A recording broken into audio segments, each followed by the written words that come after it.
merci et je tiens pour commencer à remercier le CTVIE et Si Walid ainsi que évidemment les ACE et Sislim pour cette invitation et le plaisir que j'ai aujourd'hui d'être parmi vous.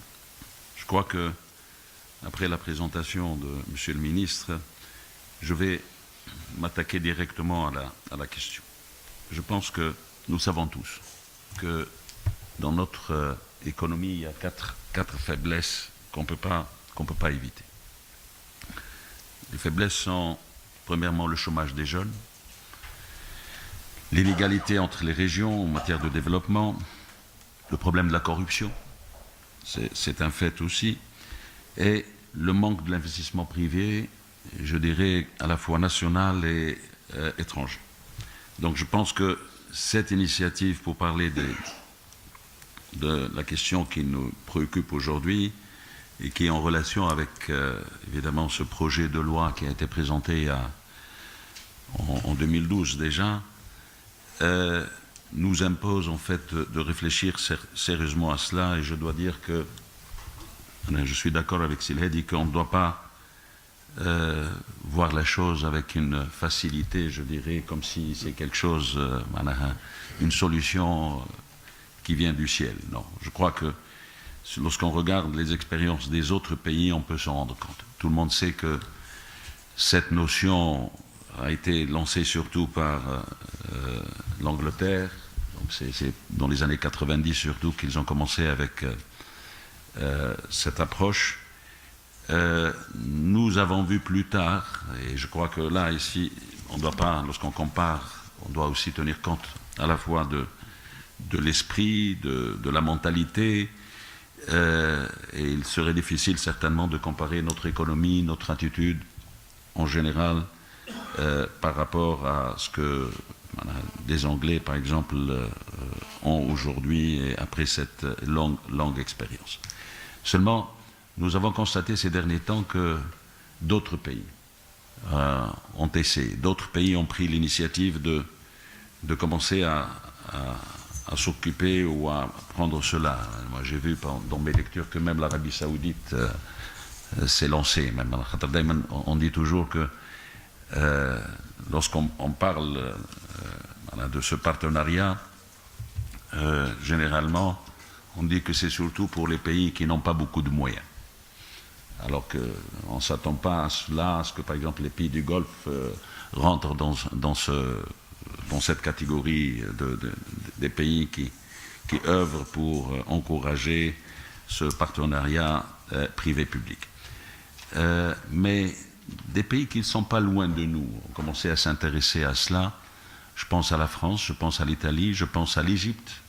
Je ne sais pas si cela a été mentionné aujourd'hui, mais l'Égypte a fait un grand effort ces dernières années, surtout en matière de transport. Donc, que ce soit pour les autoroutes, les ports, les aéroports, etc. Et ça a l'air de marcher pas si mal.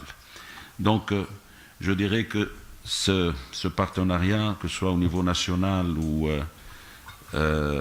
international, est une solution. C'est une solution surtout pour les grands projets, mais aussi pour garantir, il faut aussi le souligner, un meilleur service. Un meilleur service, lorsqu'on parle du public évidemment, et pour faire face aux problèmes de la dette publique aussi. Donc ça, c'est un élément important dont il faut nécessairement tenir compte. L'une des critiques, peut-être celle qui est le plus souvent mentionnée, c'est que le PPP ne garantit pas l'intérêt public. Parce qu'un État ou une personne, disons, juridique, régionale ou locale, son rôle évidemment est de garantir surtout le service public et de faire pour que l'intérêt public soit là. Donc, encore une fois, je dis, le tout est une question d'état d'esprit et de politique. Il s'agit tout simplement d'avoir l'intérêt public toujours à l'esprit et de bien le défendre. Parce qu'on pense toujours que lorsque on a deux privés qui sont en négociation, ils se défendent comme il faut, alors que lorsqu'il s'agit de l'État, peut-être on est en position de faiblesse par rapport à... Et je crois que quelques expériences, même en Tunisie, nous le prouvent. Hein. Donc, souvent, les entrepreneurs privés sont mieux préparés pour défendre leurs intérêts que l'État en tant que tel.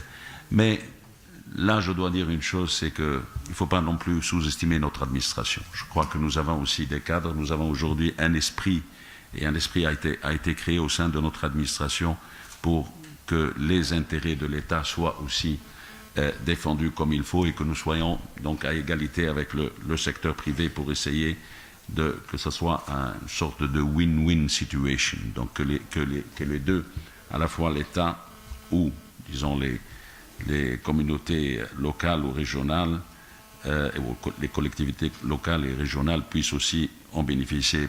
Par conséquent, tous les citoyens peuvent le faire. Donc, l'une des idées que j'ai eues, c'est vrai parce que c'est un concept qui n'est pas encore très clair, c'est un concept qui n'est pas très, très connu chez nous, et je ne pense pas que ce projet de loi va le... J'avoue que je n'étais pas à Tunis, donc je viens d'arriver hier soir et j'ai jeté un coup d'œil vraiment très, très vite sur le projet de loi. J'avoue que je ne me suis pas intéressé à cela, pourtant nous avons des gens qui connaissent bien ce domaine. Mais ce qui est important, c'est surtout de voir comment, dans certains pays comme chez nous, on ne doit pas créer peut-être des clubs ou des associations pour essayer de travailler là-dessus. Donc, parce que c'est une nouvelle orientation, comme j'ai dit, relativement récente, puisque même en Angleterre, ça a commencé au début des années 90, et celui qui a beaucoup lancé la chose, c'est Major, donc avec évidemment cette notion d'un parti de droite ou un parti libéral. Ce qui fait que peut-être pour nous, avant de se lancer davantage dans ce domaine, il faudra certainement plus de réflexion, et c'est là où vient cette initiative que vous avez prise et pour laquelle, encore une fois, je veux vous féliciter. Parce que pour promouvoir ce nouveau type de contrat entre le public et le privé, il faut que ça soit aussi une sorte de conviction de la part de tout le monde. Et j'insiste là sur un point, surtout avec cette lecture hâtive que j'ai eue du projet de loi. On parle du partenariat comme si c'était tout simplement un accord, alors qu'en fait, c'est pas un contrat, c'est pas seulement un contrat, c'est surtout un partenariat, et par conséquent, on doit penser aux moyens d'avoir, même je dirais, une sorte de société mixte en quelque sorte. C'est-à-dire, c'est pas seulement que l'État va céder une action quelconque au privé pour le faire, mais il faudra surtout penser à l'action commune et à la responsabilité commune entre les deux, qui ne peut se faire que... Parce que le premier problème peut être résolu avec déjà quelque chose qui existe dans notre législation et un peu partout, à savoir les concessions. Donc c'est une forme de partenariat, les concessions. Mais il faut penser à plus que ça, et quand la personne publique surtout ne dispose pas des moyens et des compétences nécessaires pour réaliser un projet, et généralement on pense aux grands projets. Donc c'est ça qui est important et sur lequel je pense qu'il faudra insister, parce qu'il faudra aussi penser dans la durée. Les résultats peuvent ne pas être immédiats, parce que c'est ça que l'intérêt public en principe exige. C'est une possibilité aussi, pourquoi je parle de ce partenariat sous forme de société, je ne sais pas si c'est le mot, mais il faut que ça soit un partenariat actif, pas seulement céder quelque chose à quelqu'un d'autre. Donc,